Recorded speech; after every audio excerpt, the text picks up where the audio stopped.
हिरवी छाया हिरवी माया, पानो पानी हिरवी किमया. पाऊस हिरवा तुषार हिरवे, स्नेह निमंत्रण हिरवे. बालकवींच्या या ओळी आपल्याला दर्शन घडवतात ते निसर्गरम्य अशा कोकणाचं.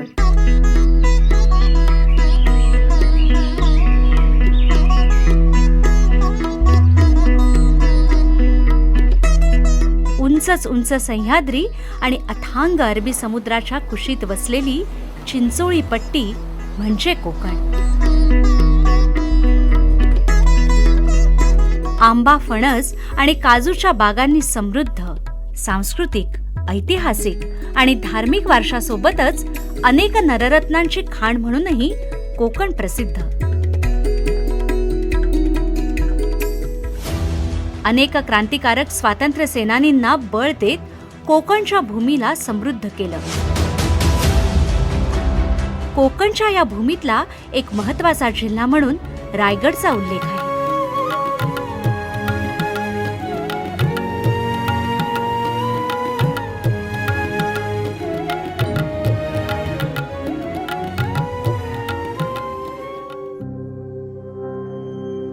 याच रायगड जिल्ह्याच्या स्वातंत्र्य सैनिकांपैकी एक म्हणजे आद्य क्रांतिकारक वासुदेव बळवंत फडके.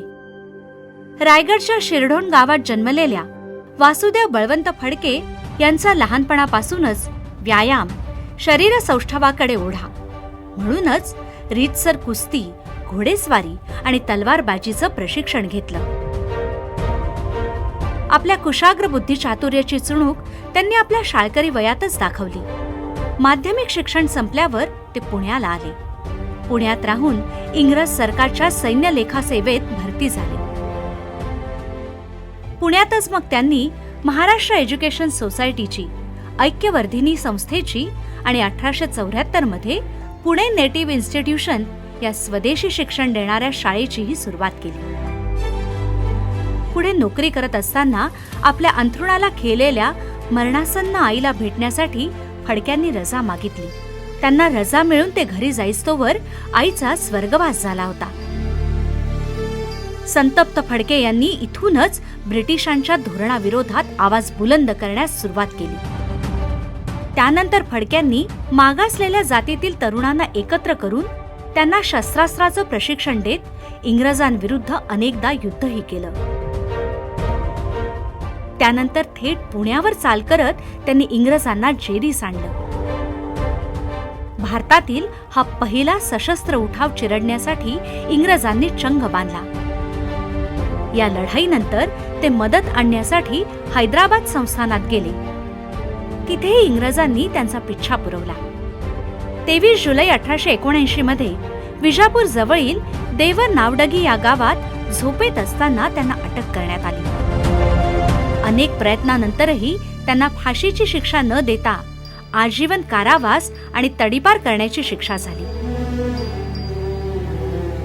फडके यांना येमन देशातील एडन तुरुंगात पाठविण्यात आलं. तेथे एकांतवासाची जाता जाताही क्रांतीची मशाल ते चेतवून गेले.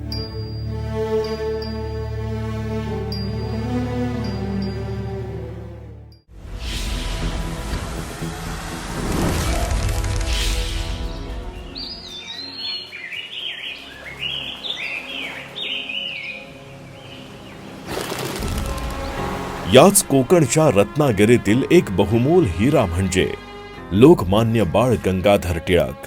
स्वराज्य हा माझा जन्मसिद्ध हक्क आहे आणि तो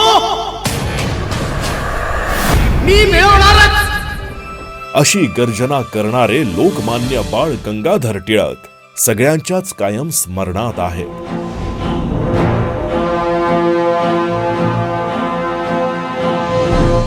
बाळ गंगाधर टिळक यांचा जन्म 23 जुलै 1856 रोजी महाराष्ट्रातील रत्नागिरी जिल्ह्याच्या चिखली गावात झाला.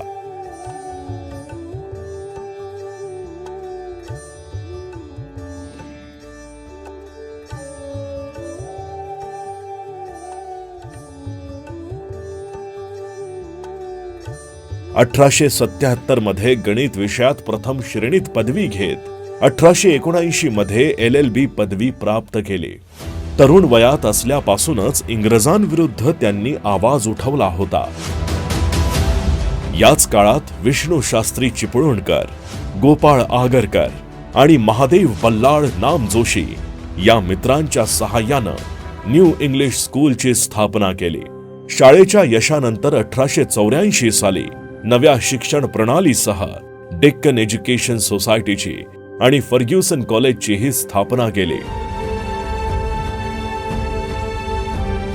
या दरम्यान त्यांनी अनेक चळवळीचे नेतृत्व केले. 1890 पासून ते देशाच्या स्वातंत्र्य लढ्यात सक्रिय होण्यासाठी काँग्रेसमध्ये सामील झाले. स्वराज्याच्या लढ्यासाठी काँग्रेसच्या मवाळवादी गटाचा त्यांनी कडाडून विरोध केला. लाल बाल पाल या जहालवादी गटात टिळकांचं नाव त्या काळी शीर्षस्थ नेत्यांमध्ये होतं. जनसामान्यांना इंग्रजांच्या जुलमी अत्याचारांविरोधात जागृत करण्यासाठी आपल्या केसरी आणि मराठा या वृत्तपत्रातून त्यांनी अनेकदा इंग्रज सरकारला धारेवर धरलं. या लेखांमुळे त्यांना अनेक वेळा तुरुंगात पाठवण्यात आले. जनतेला इंग्रजांविरुद्ध एकत्रित येऊन संघर्षाची प्रेरणा देण्यासाठी त्यांनी गणेशोत्सव आणि शिवजयंती उत्सव सार्वजनिक केले.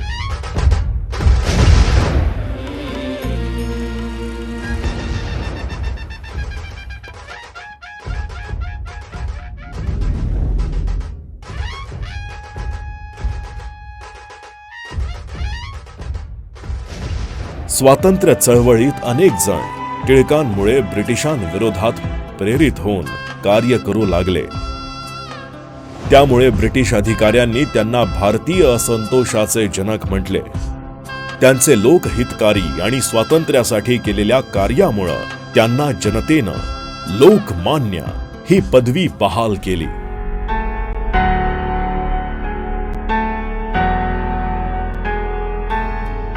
महात्मा गांधींनी त्यांना आधुनिक भारताचा निर्माता म्हणून त्यांचा गौरव केला होता.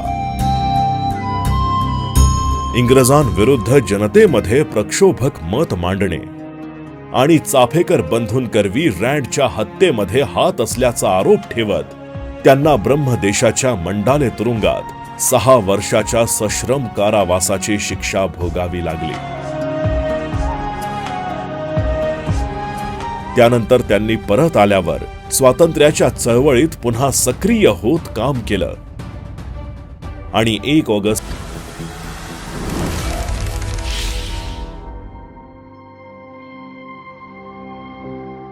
सविनय कायदेभंग चळवळीत अनेक ठिकाणी लोकांनी मोठ्या संख्येनं सहभागी होत इंग्रज सरकारच्या जुलमी हुकुमती विरोधात मोठा विरोध प्रकट केला होता.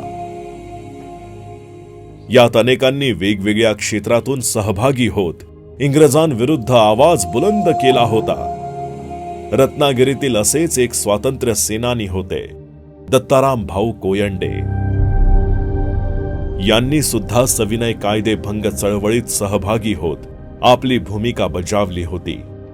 यावेळी इंग्रजांनी केलेल्या अमानुष गोळीबारात त्यांनी आपले प्राण देशासाठी अर्पित केले.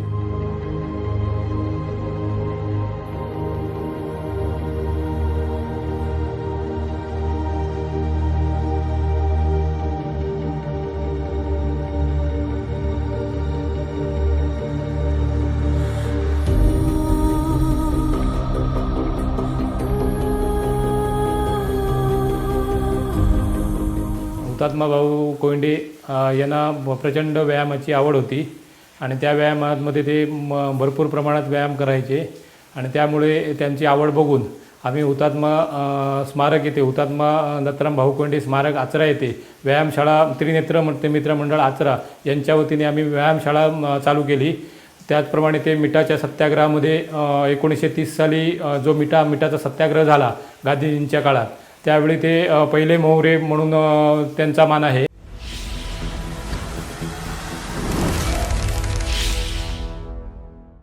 अनादिमी अनंतमी अवध्यमी भला, मारील रिपू जगती असा कवण जन्मला. स्वातंत्र्यवीर विनायक दामोदर सावरकर. क्रांतिकारकांचे कुलपुरुष. त्यांच्या जाज्वल्य देशभक्तीतून अनेक क्रांतिकारकांना प्रेरणा मिळाली. शतपैलू व्यक्तिमत्वाचे धनी विनायक दामोदर सावरकर, प्रखर हिंदुत्वाभिमानी, थोर समाजसुधारक, महाकवी, विख्यात साहित्यिक, हिंदुस्थानच्या तेजोमयी भविष्याचा विचार करणारा एक राजकारणी, विज्ञानवादी विचारवंत असे त्यांच्या व्यक्तिमत्वाचे आणि कार्याचे पैलू सांगता येतील. 28 मे 1883 रोजी नाशिकच्या भगूर गावी जन्मलेल्या विनायक सावरकरांनी वयाच्या 15व्या वर्षी चाफेकर बंधूंच्या फाशीच्या शिक्षेच्या वृत्तानंतर घरातील अष्टभुजा देवी समोर देशाला स्वातंत्र्य मिळवून देण्याची शपथ घेतली. मित्रांच्या सोबतीत अभिनव भारत या संस्थेच्या माध्यमातून सावरकरांनी देशाला स्वातंत्र्य मिळवून देण्यासाठी प्रयत्न सुरू केले. छत्रपती शिवरायांना आपला आदर्श मानणाऱ्या विनायक दामोदर सावरकर यांनी शिवरायांची आरती आणि जयोस्तुते श्री महन मंगले यासारख्या अनेक अजरामर रचना केल्या. 1906 मध्ये शिवाजी शिष्यवृत्ती मिळवून कायद्याच्या शिक्षणासाठी म्हणून ते लंडनला गेले. परंतु मातृभूमीची दुरावस्था त्यांना स्वस्थ बसू देत नव्हती. भारत मातेला पारतंत्र्यातून मुक्त करण्यासाठी ज्यांनी जीवाचा होम केला ते विनायक दामोदर सावरकर अनेक क्रांतिकारकांचे प्रेरणास्रोत बनले. 8 जुलै 1910 रोजी इंग्रजांनी त्यांना फ्रान्समधून दुसरीकडे नेण्यासाठी जहाजातून रवाना केलं. त्यावेळी सावरकरांनी मार्सेलिस बंदराजवळ जहाजाच्या पोर्ट होलमधून घेतलेली उडी त्रिखंडात गाजली. ने मजसी ने ही त्यांची भावना व्यक्त करणारं गीत चहूकडे प्रसिद्ध झालं.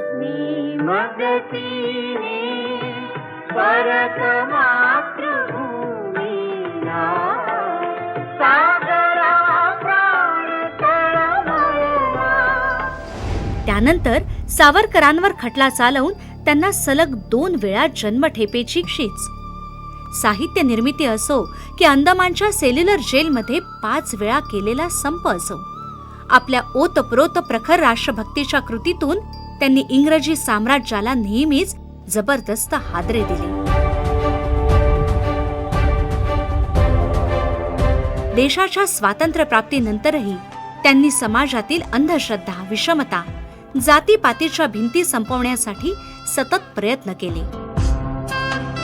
हिंदू समाज संघटित एकसंघ राहण्यासाठी त्यांनी जोरकस प्रयत्न केले. मग कुठे त्यांच्या घराशेजारी दलितांसाठी पतितपावन मंदिराची स्थापना असो की उपेक्षितांबरोबर सहभोजन असो, त्यांच्या प्रत्येक कृतीतून ते एक नवा पायंडा पाडत गेले. त्यांनी 7 वर्ष हिंदू महासभेचं अध्यक्षपद भूषवलं. 1943 मध्ये ते मुंबईतून निवृत्त झाले. त्यांची प्रकृती 1966 मध्ये ढासळली आणि त्यांनी प्रायोपवेशन करून जीवनाचा अंत करण्याचं ठरवलं. 26 फेब्रुवारी 1966 ला त्यांची प्राणज्योत अनंतात विलीन झाली.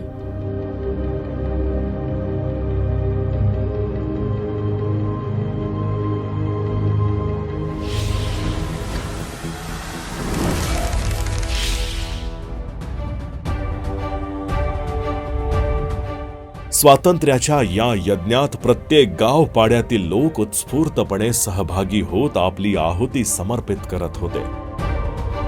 त्यावेळी अनेक छोट्या छोट्या गावांपर्यंत इंग्रजांनी सामान्य लोकांचा छळ चालवला होता. तरीही महात्मा गांधींच्या अहिंसेच्या मार्गावर देशातील अनेक तरुण देश स्वातंत्र्यासाठी चालत होते. पालघर तालुक्यातील नांद गावातही गावकऱ्यांना इंग्रजांकडून अनेक हाल अपेष्टा सहन कराव्या लागत असे. इंग्रजांच्या जुलमी राजवटीला संपवण्यासाठी गावातील अनेक तरुण पुढे सरसावले.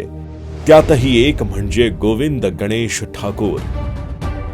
अनेक आंदोलनं, सत्याग्रह, चळवळीमध्ये गावकरी मोठ्या संख्येनं सहभागी होऊ लागले.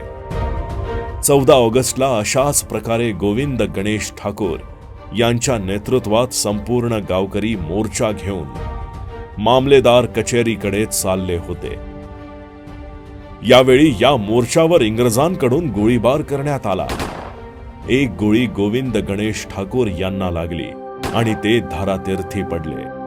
आणि भारत मातेच्या चरणी त्यांनी स्वतःला कायमचे लीन केले.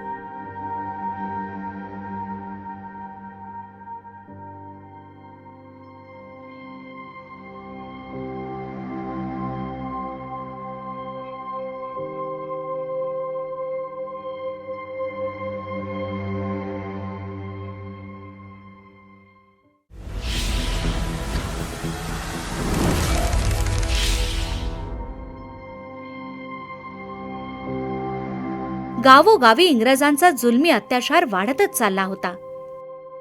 रायगड जिल्ह्यातील पनवेल जवळील चिरनेरच्या सविनय कायदेभंग चळवळी दरम्यान 25 सप्टेंबर 1930 रोजी सुरू झालेल्या जंगल सत्याग्रहात अनेक सत्याग्रहींनी भाग घेतला. त्यावेळी इंग्रजांनी गावकऱ्यांना जवळच्या जंगलातून सरपण गोळा करण्याचा अधिकार नाकारल्याचा निषेध म्हणून हे आंदोलन केलं गेलं. आनंद माया पाटील हे देखील या सत्याग्रहामध्ये सामील झाले होते. इंग्रजांनी निदर्शकांवर अंधाधुंद गोळीबार केला. या अचानक हल्ल्यात अनेक जण ठार मारले गेले. या अमानुष अत्याचाराचा एक बळी होते आनंद माया पाटील. या सत्याग्रहामध्ये परशुराम रामा पाटील हे देखील सहभागी होते. इंग्रजांच्या अमानुष हल्ल्यात ते देखील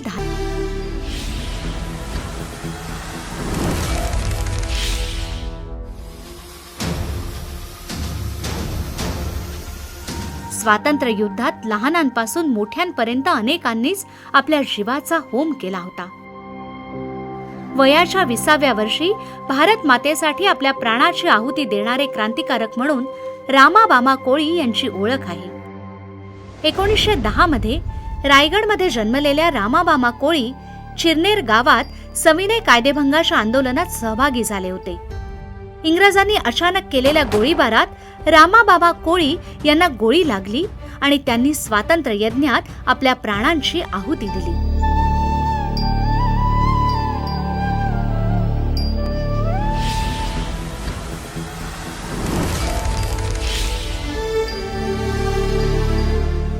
स्वातंत्र्याच्या चळवळीत अनेक लहान लहान मुलांमध्ये सुद्धा बालपणापासूनच देशसेवेचे बीज रोवले होते. रायगडच्या अलिबाग मधल्या रेवदंडा येथे जन्मलेले शेषराव वाडेकर असेच एक स्वतंत्रता सेनानी. इंग्रजांच्या अत्याचारासमोर हार न पत्करता धिटानं त्यांना सामोरे जाणाऱ्या शेषराव वाडेकर यांना तुरुंगात डांबण्यात आले. पुढे इंग्रजांच्या अमानुष अत्याचारात त्यांचा मृत्यू झाला.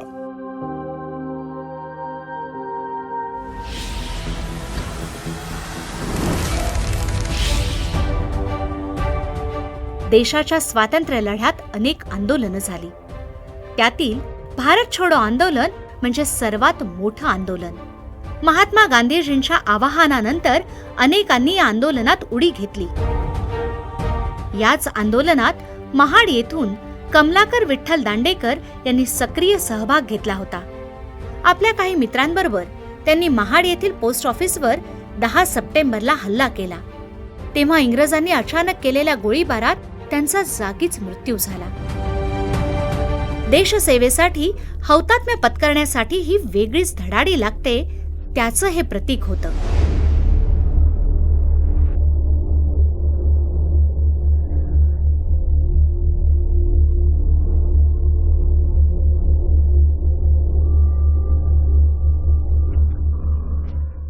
स्वातंत्र्याचा अमृत महोत्सव वर्षामध्ये हिंदुस्थानच्या स्वातंत्र्य लढ्याकरता महाडमध्ये देखील झालेल्या आंदोलनात 10 सप्टेंबर 1942 रोजी क्रांतिसिंह नानासाहेब पुरोहित यांच्या नेतृत्वाखाली निघालेल्या मोर्चावर गोऱ्या शासनाने केलेल्या अंधाधुंद गोळीबारात 5 जणांना हौतात्म्य पत्करावे लागले होते. यामध्ये हुतात्मा कमलाकर दांडेकर, हुतात्मा अर्जुन भोई कानू कडू, हुतात्मा विठ्ठल बिरवाडकर, हुतात्मा वसंत दाते, हुतात्मा नथू टेकावडे यांचा समावेश होता. यावेळी झालेल्या गोळीबारामध्ये या 18 ते 21 वयोगटातील युवकांचा गोऱ्या शासनाच्या गोळीबारामध्ये मृत्यू झाला होता.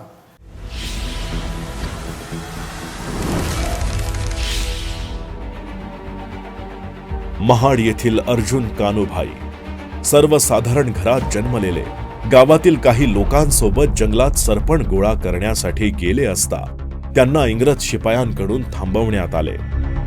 गावकऱ्यांनी याला विरोध केला तेव्हा त्यांनी जमावावर गोळीबार केला. यात अर्जुन कान्हूभाई या वीराचा मृत्यू झाला.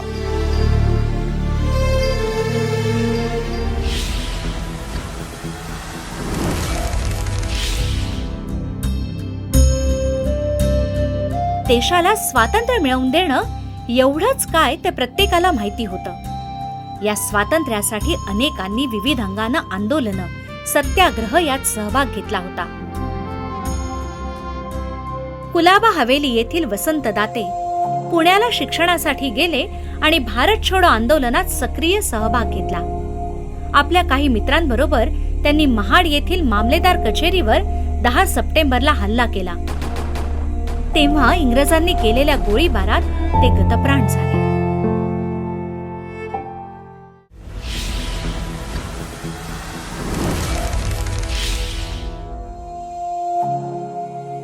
या काळात घराघरात देश स्वातंत्र्याचे धडे गिरवले जात होते. उरण येथील खोपटे गावातील हसुराम बुधाजी घरत यांच्यावरही घरातूनच देशप्रेमाचे संस्कार झाले होते. इंग्रजांच्या अत्याचारानं संताप होत त्यांनी इंग्रजांविरुद्ध कारवाया सुरू केल्या. जीवाची पर्वा न करता देशासाठी विविध आंदोलनं करून त्यांनी इंग्रजांच्या नाकी नऊ आणले होते.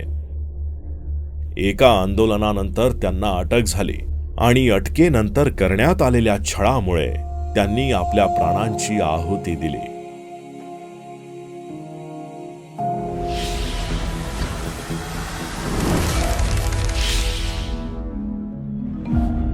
देशाच्या स्वातंत्र्य लढ्याच्या इतिहासातील सगळ्यात महत्त्वाचं पान म्हणजे भारत छोडो आंदोलन.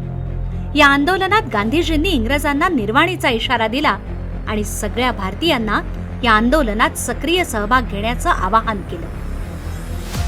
त्यावेळी समाजाच्या प्रत्येक स्तरातून इंग्रज सरकारला कडाडून विरोध सुरू झाला. इंग्रजांना भारतातून हद्दपार करण्याच्या मागणीसाठी झालेल्या निदर्शनात गावागावातून लोक सामील झाले. उरण तालुक्यातील पांडिवे गावातील अण्णाराव पाटील हे सुद्धा यात सहभागी झाले. इंग्रजांनी केलेल्या गोळीबारात ते जखमी झाले आणि भूमातेत एकरूप झाले.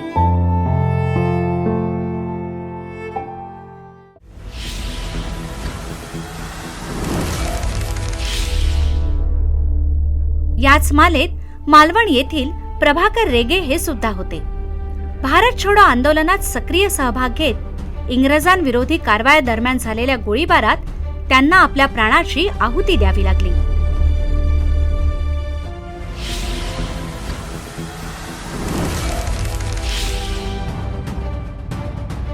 देशप्रती कर्तव्य भावना ठेवत आपल्या देशाला इंग्रजांच्या गुलामगिरीच्या जोखडातून मुक्त करण्यासाठी देशभरातील एक ना अनेक क्रांतिकारकांनी, स्वातंत्र्य सैनिकांनी आपल्या प्राणांची आहुती देत देशासाठी हसत हसत हौतात्म्य स्वीकारलं. आदर्श उभा राहून देशसेवेच्या भावनेचे बीज रुजेल हाच विश्वास